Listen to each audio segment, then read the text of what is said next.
आप लोगों के लिए पहले कुरान आता है फिर संविधान आता है। कुरान सबसे पहले है। अच्छा। आपका लिखा हुआ नहीं है, मेरा लिखा हुआ नहीं है, ये कुदरती चीज है, ओह। इसलिए उसको पहले मानेंगे। ये गीता नहीं है जो कोई बैठ करके लिख दिया वो हम मान गए। উনি কুরআন মানবেন, উনি সংবিধান মানবেন না।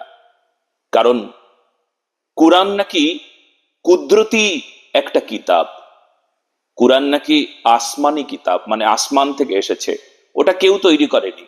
ভালো, কিন্তু সঙ্গে সঙ্গে উনি গীতার কথা বললেন। এটি কি গীতা যে কেউ লিখেছে, কেউ বসে লিখেছে, কেউ বলেছে কেউ লিখেছে?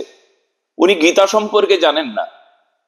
এনারা হলেন মুসলমান, যারা গীতা সম্পর্কে বেকার কথা বলে, আর কোরআন সম্পর্কে এরা বলে যে কোরআন মানবে, সংবিধান মানবে না, ভারতবর্ষের রীতিনীতি মানবে না। আশ্চর্য ব্যাপার, সকলে শুনুন, যে যারা কোরআন মানছে তারা যদি এই প্রকার গীতার বিরুদ্ধে কথা বলে, গীতা সম্পর্কে তাদের অজানা বিষয়গুলো জানবার চেষ্টা না করে তারা গীতাকে দোষ দেয়, তারা কারা? তারাই মুসলমান।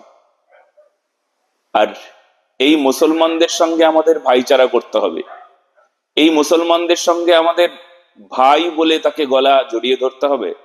যারা আমাদের রামকে মানবে না, গীতাকে মানবে না, আমাদের ধর্মকে অনাদর করবে, অবহেলা করবে, কিছুদিন পর বলবে যে যদি তুমি মুসলমান না হও তবে তোমাকে মেরে ধরে প্রয়োজনে হত্যা করে ফেলবো, মুসলমান তোমাকে হতেই হবে। কোরআন পড়েননি, ভালো করেছেন। যারা মুসলমানের মধ্যে কোরআন পড়েন না, হাদিস পড়েন না, তারা গীতা এসে পড়ুন, দেখবেন আর কিছু পড়বার বাকি থাকবে না।